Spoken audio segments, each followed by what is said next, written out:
One of the biggest questions that we get is on the duplication process. So usually at this point, you found some reason why you need to change suppliers. You have a product that's on the market, sales seem to be good, people like the odor, and you really just want the exact same product that you were getting, but for some reason you can't get it from the original supplier. It could be pricing, could be lead time, whatever the situation could be. So we usually just like to go through what is the general process of once you send us the sample, how it actually is processed. So what we're looking at is a normal lead time once we get the sample is 2 to 3 weeks. Best case scenario is you can actually send us a sample of the oil.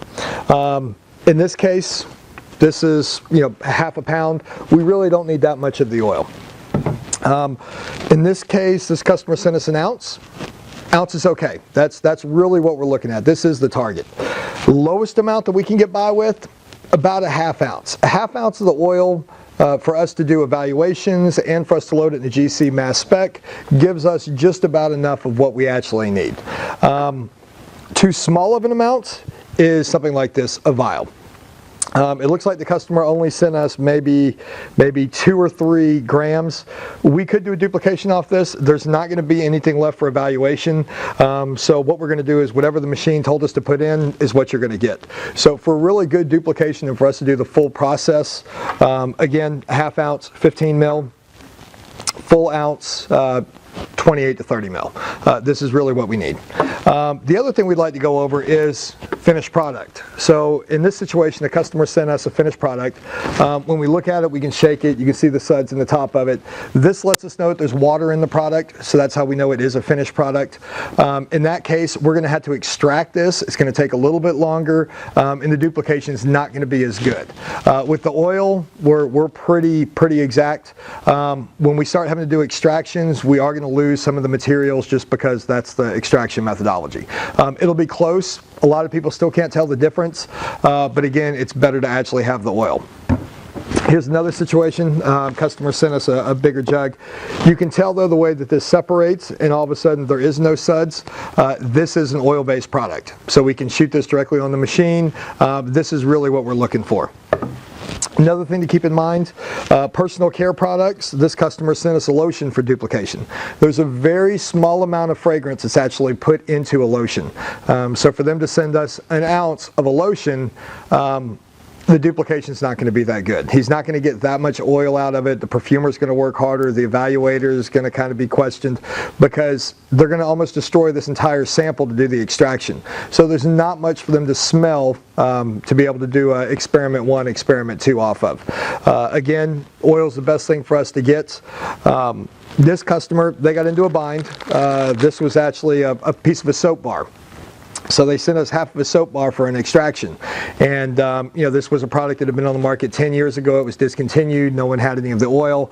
And we actually could do an extraction of this, and it didn't work out. So in certain situations, we can do it. But again, it's a last resort. We'd rather not do that.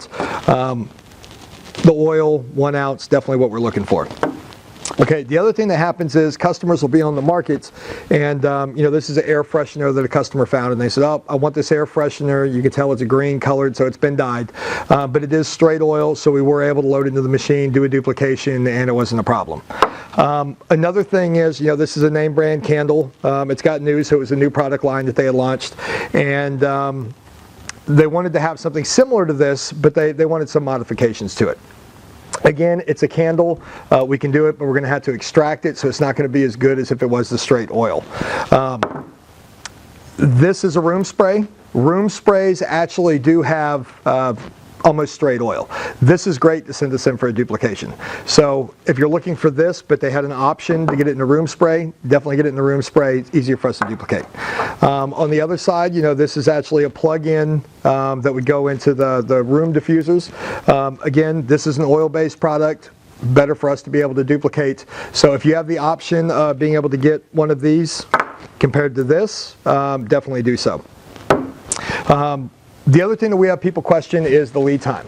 Lead time usually takes us 2 to 3 weeks on a duplication. Now, it's not the day that you throw it in the mailbox. It's the day that we get the sample is when the clock starts. So once we get the sample, it's 2 to 3 weeks. A lot of people mail it, it spends a week in transit, and then they contact us and say, hey, a week's already gone by, have you guys started on it? No, we haven't got the sample yet. It's still in the mail. So remember that when you're shipping us the samples, it starts once we get the sample, 2 to 3 weeks. Once it's passed evaluation, everything's approved, we'll send you a 1 ounce sample of one of our 1 ounce samples and a price sheet that'll have tiered pricing. Once you get that, you try that in your product, you see if there's anything else that you need. Some people know that they're testing a product in 3 or 4 different areas or applications, and 1 ounce isn't enough. So if you need to have 2 ounces of the product, not a problem. Whenever you send in the duplication, make sure you say, I need 2 ounces, and we'll make sure that's taken care of.